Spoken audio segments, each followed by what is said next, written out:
Welcome back to Secret Weapons, and today we're taking a look at the Fever Pitch by Alexander Pedals.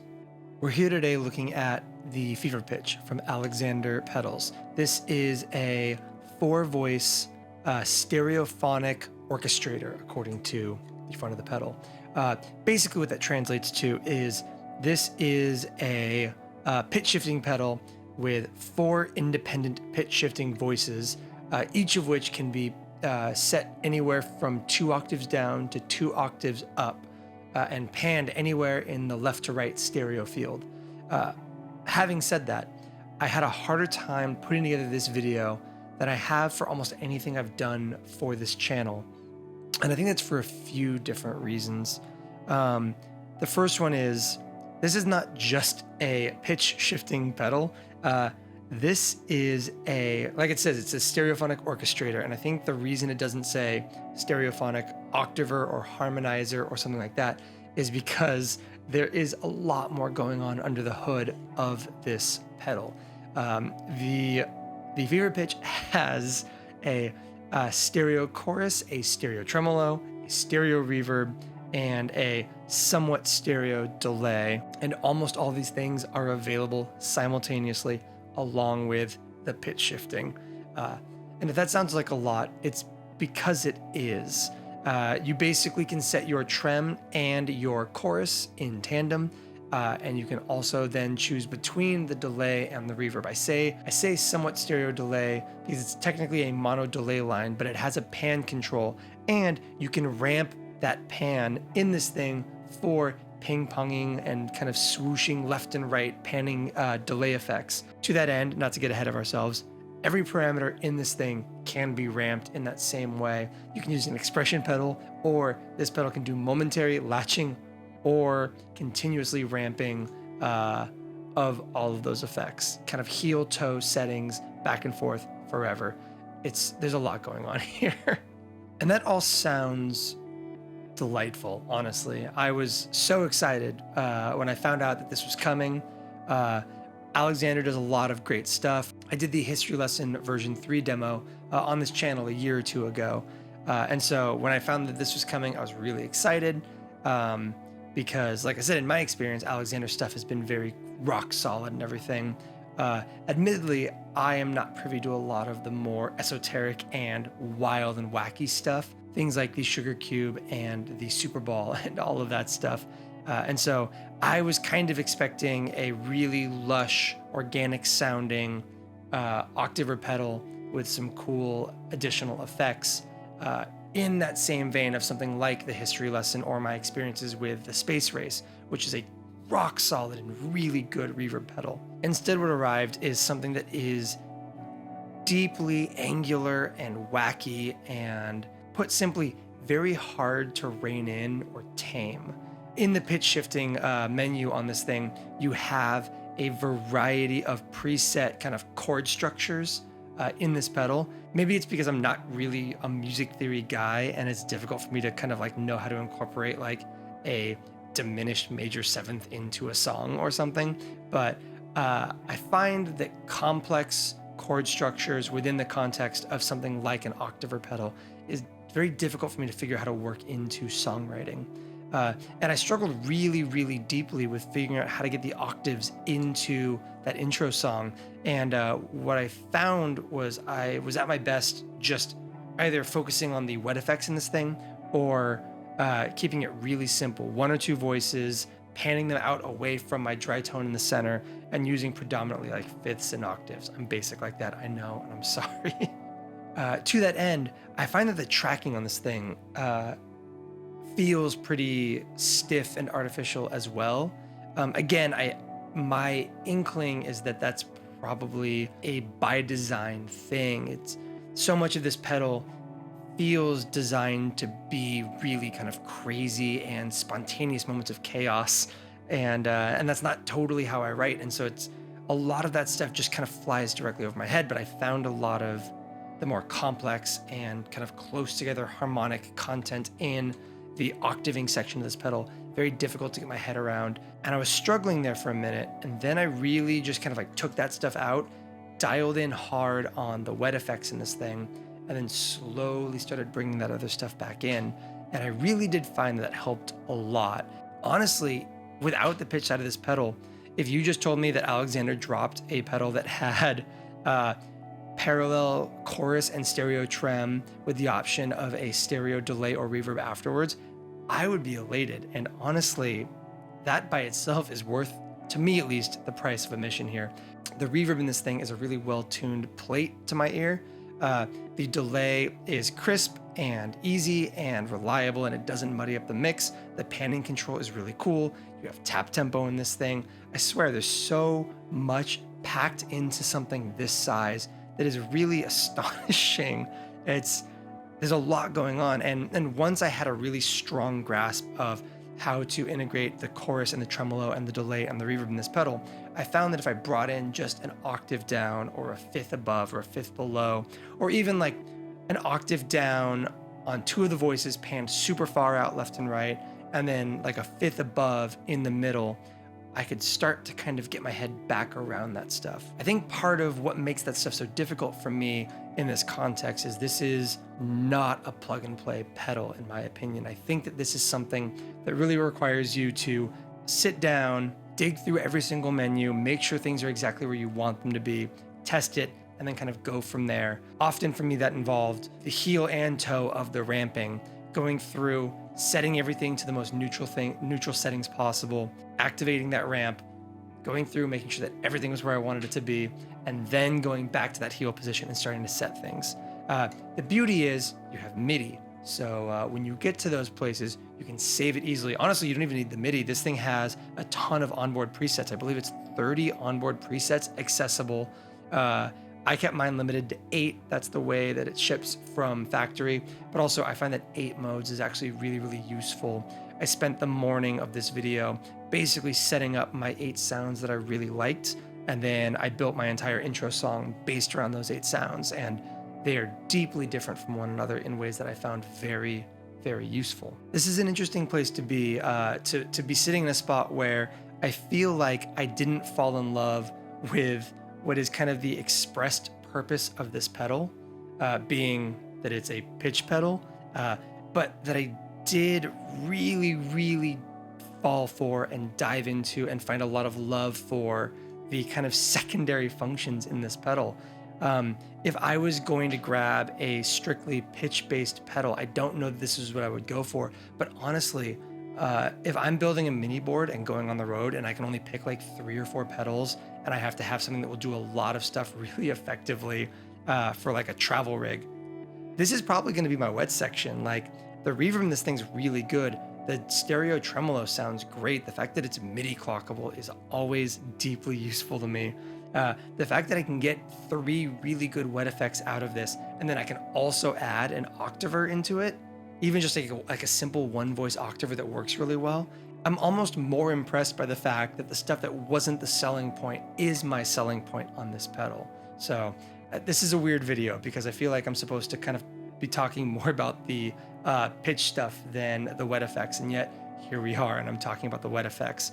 I think I alluded to this earlier, but it's difficult to not know how other people are going to cover this pedal here on release day, because I don't have access to how anybody else has used this thing yet. And this is a weird meta thing to talk about on camera, but I really am deeply curious to know how other people are treating this thing, and kind of like what crazy stuff comes out of some of the other creators in our space who have their hands on this and who are probably more adept with kind of strange harmonic content than I am, because I feel like I'm gonna see some stuff today and really find myself just kind of like face palming and wishing that I had kind of like thought to do that kind of thing. But for now, hopefully enjoy a pretty straightforward and grounded approach to a very wacky and esoteric pitch pedal. Let's go to our top-down camera and really dig into the wet effects, and then some simple applications of the multi-voice pitch shifter in the Fever Pitch. Hi, editing Mark from the future here, dropping one last addition into this video, which is not something I think I've ever done before. We are just wrapping up the edit on the Fever Pitch video. It's actually 1 p.m. on Tuesday the 8th, because I'm way behind on this video. But I wanted to drop in because I don't think I was harsh, but I definitely was communicating my reservations, my concerns, and my issues that I had with the pitch shifting on this pedal. That was all kind of born out of the writing process when I was getting to know this thing and all of that. And I don't want to be in a position where I ever feel like I can't say anything negative when I think it's warranted in a video. In the same way that I would never want to cover a pedal that I don't think is worthwhile. And I do think that this thing is very worthwhile, but I do want to add an addendum here before we jump into the sound samples to just say, in the editing process, as I've been putting together the intro song, editing the audio, and more specifically cutting together the video for this. I'm literally finished with the entire edit of the video except for this that I'm adding in right now. I was struck by something, which is, listening back, I actually liked the pitch shifter a lot more than I thought I was enjoying it in the moment. I don't know what that says, because we kind of judge these things based on how they feel when we're interacting with them in the moment. But listening back to this video, I actually was really happy with a lot of the pitch shifting stuff that I wrote, not just in that intro video, but also during all the sound sample stuff here at the end of the video. The back half of the sound samples is all pitch shifting. And there's some multi-voice stuff that I'm doing that I actually think sounds really cool in a very, like we discussed, kind of artificial way, but I see a lot of value in it. And so I want to make sure that I'm just being fair and honest in all of these things. I stand by all of my initial critiques that it didn't feel super natural for me to use, but I also do want to be very clear about the fact that listening back, I actually did really, really like a lot of what I was hearing. Anyways, let's not ramble too long for right now. Let's just go to our sound samples. I think the most effective way to approach this part of the video is going to be to split it into 2 sections. What we're going to do is we're going to start things off by taking a deeper look into the effects in the Fever Pitch, for 2 reasons. One, I think that it's important to understand what's happening on that side of things. Otherwise, it can obfuscate what's happening on the pitch side of things when we start marrying the 2 together. And 2, as previously stated, I kind of think it's the side of this pedal that I like more. I think there's some really cool stuff to be done in the pitch shifting. Again, in my opinion, if you keep it simple, but it gets too dissonant and too angular too quickly for my personal tastes, especially when you start dealing with things like thirds and fourths alongside your normal playing. I'll leave that to people with a much more competent grasp on theory than I have, which is not the case. So to start things off, let's take a look into the tremolo, the chorus, the delay, and the reverb, how ramping affects those things, and how those different effects can kind of interplay together. Because again, I think one of the really impressive things about this pedal is the fact that you have access to 3 of those things at the same time in one pedal. The fact that you can have chorus, trem, and delay or reverb all happening in tandem is really cool. And the fact that you can ramp any combination of those things at the same time is also really impressive. From there, we'll start bringing in some pitch shifting elements, playing with some basic harmony, fifths and octaves and that kind of thing. It's pretty simple stuff, using that stereo field and then reintroducing some of our wet effects within the fever pitch to kind of showcase how you can take what would normally be a very sterile pitch shifting experience and imbue it with some life and some character and some really interesting things that make it more fun than it would otherwise be. Before we get started, let's talk through our signal chain. I am playing my Jennings Voyager into a Origin Effects Cali 76 compressor.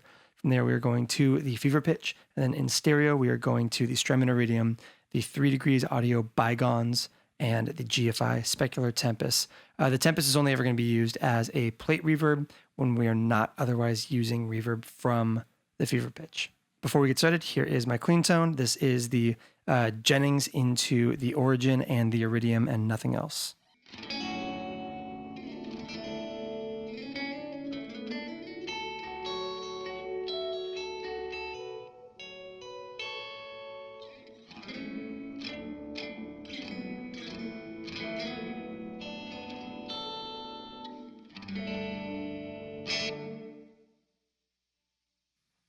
And let's start diving into the fever pitch.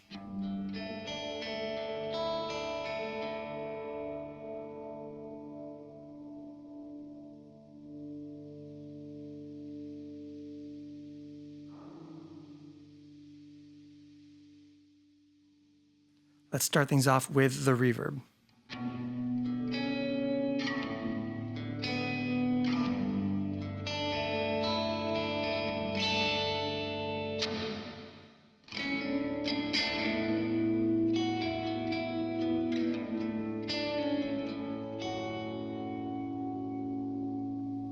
I would describe the reverb in this thing as a very subtle, simple, but well-tuned plate reverb. And I'm a sucker for a good plate reverb, so I'm super happy that this is kind of what they opted to go for this.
And I really appreciate that that reverb is properly in stereo, because I've kind of come to realize that reverb is kind of the only thing that I almost require to be stereo when I'm kind of picking out a pedal board. I'm super comfortable with mono delays and wet effects and everything, but I like a stereo reverb pretty much 100% of the time, you know, playing directly into a single amplifier notwithstanding.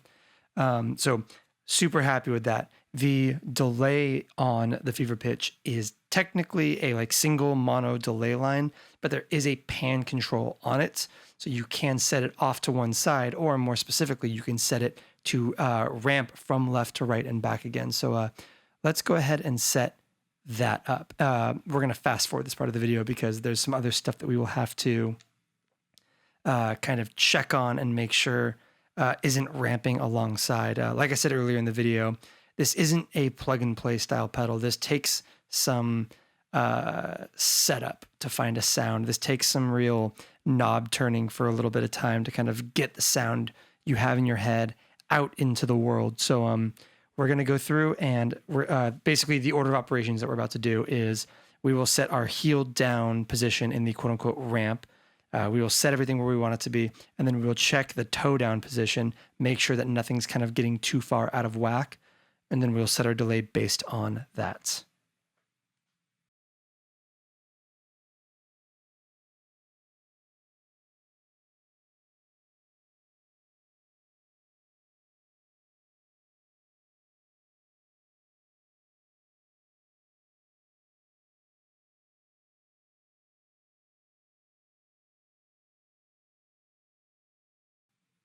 Okay, now that we've checked everything, let's give it a listen. Here is the delay by itself. Obviously panned hard off to one side.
You can also get pretty wacky pretty quickly if you don't have things like time set to be at the same spot.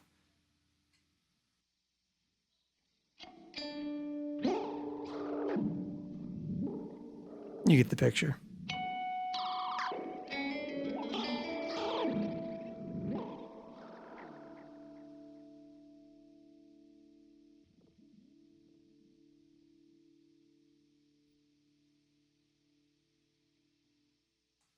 But still, even just that delay by itself in stereo, doing that slow pan into a big reverb.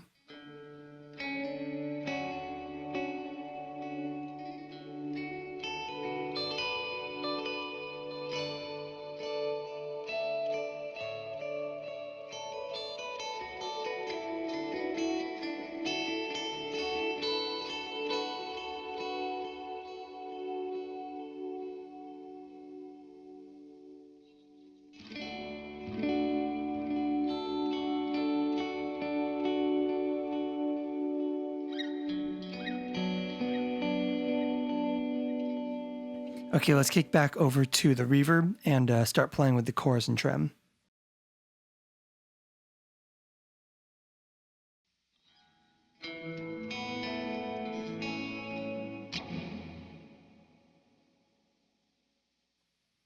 I find that the chorus kind of operates at its best pretty close to max depth. And I think that's true of a lot of stereo kind of panning tremolos, because if you don't have that high depth, it's tough to kind of really differentiate what's happening, especially if you incorporate any sort of reverb into your signal, because one side is always at full volume typically, and that can kind of obfuscate just how much is happening with that trem. So let's give it a listen.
Let's go ahead and set that ramp to control the speed of the trem, and to a lesser extent, the depth of the trem. But let's also set it up so that instead of it being continuous ramping up and down, let's have it be momentary. So when we push that left switch, it speeds up our trem and makes it choppier. And then when we let go, it goes back to something a little bit more subtle.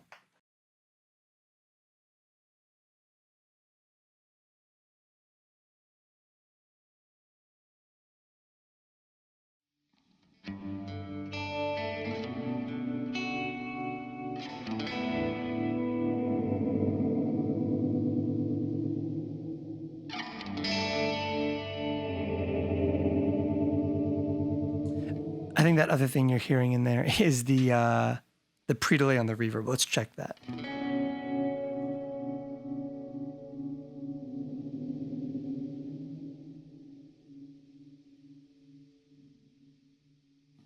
We were correct.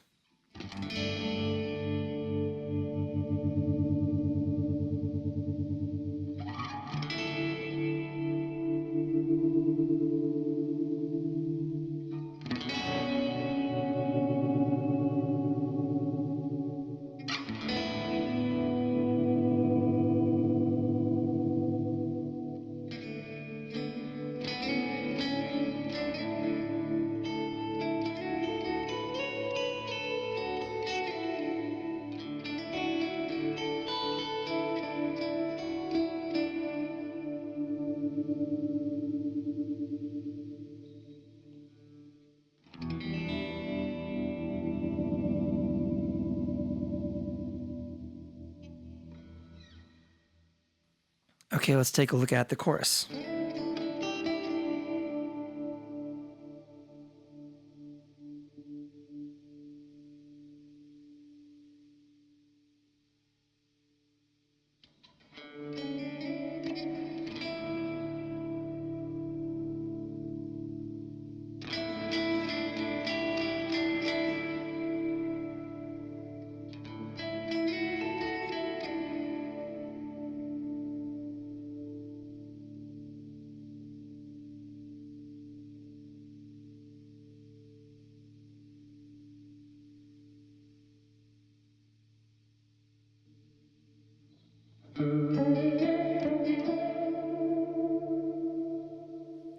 To access the chorus, you need one of your pitch shifters turned on and just set to unity, and they basically detune that to create chorusing.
There's actually a really great preset in the Fever Pitch that does chorusing really effectively that we used in that midsection on the intro video. So let's scroll on over to that.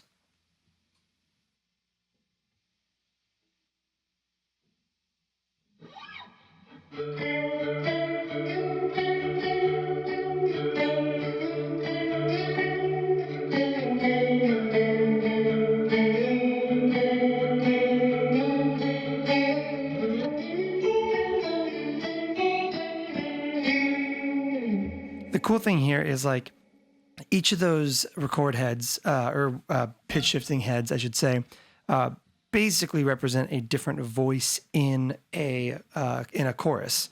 And so by adding more of them into your mix, you get a thicker, lusher, more exaggerated detuning effect, which is really cool.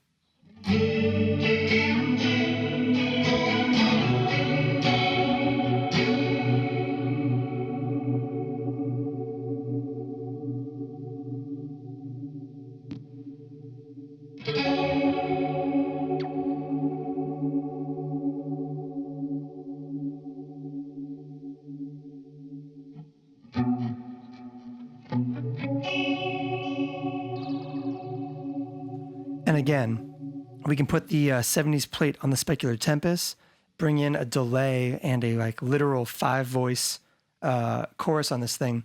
And between those two pedals, you have like a full-on 80s vibe.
And just for fun, let's bring in that trem as well.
For this next part, let's go ahead and dig into the pitch shifting side of things.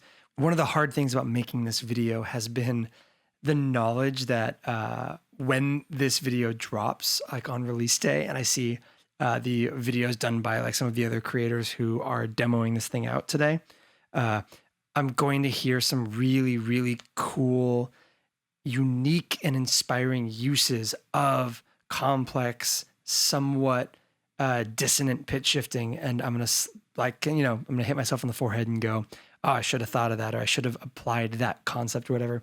But for my life, I have not really been able to find anything with like really cluttered pitch shifting in this pedal that has inspired me in any great way. So we're going to keep things relatively simple. We're going to start off with kind of your basics, fifths and octaves and that kind of thing. And then we will start stacking a little bit of stuff and playing with the stereo field to see how that can kind of preserve some space between the intervals. From there, we will then maybe dig into some of the other effects alongside it and kind of see how the two sides of this pedal really marry effectively together. So before we jump in, here is our quote-unquote clean tone with all four pitch shifters on, but everything set to unison.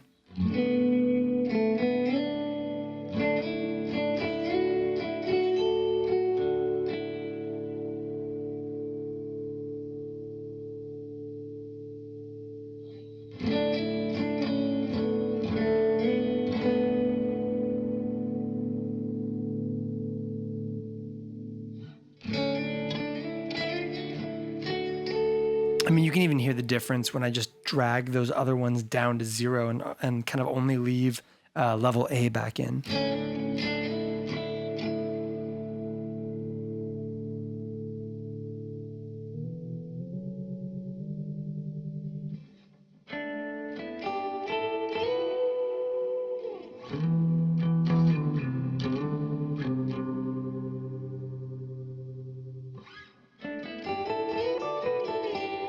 Oh, this is a good time to go over to that last page and play with that tone control. Like we said earlier in the video, I'm very grateful for the inclusion of a wet channel tone control on this thing, because honestly, my biggest gripe with most polyphonic, or I guess in this case, monophonic, but stereo pitch shifters is a lack of tone control. And I find that harmonized fifths and octaves above tend to sound very shrill very quickly in a way that I'm not crazy about. And so the inclusion of the tone control is very helpful.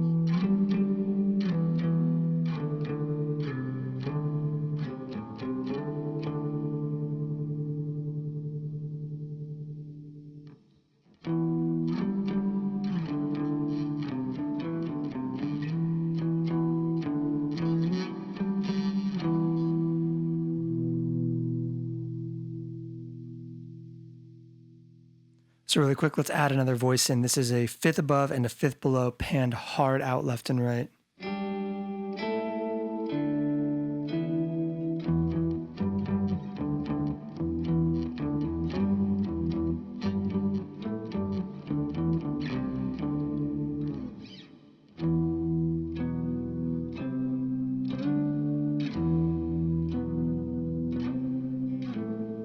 Let's bring in that delay. Sorry, we're gonna totally abandon what I was just saying. We're just gonna start kind of twisting some knobs here, finding some inspiration in the pitch shifter and seeing what we can pull out of it.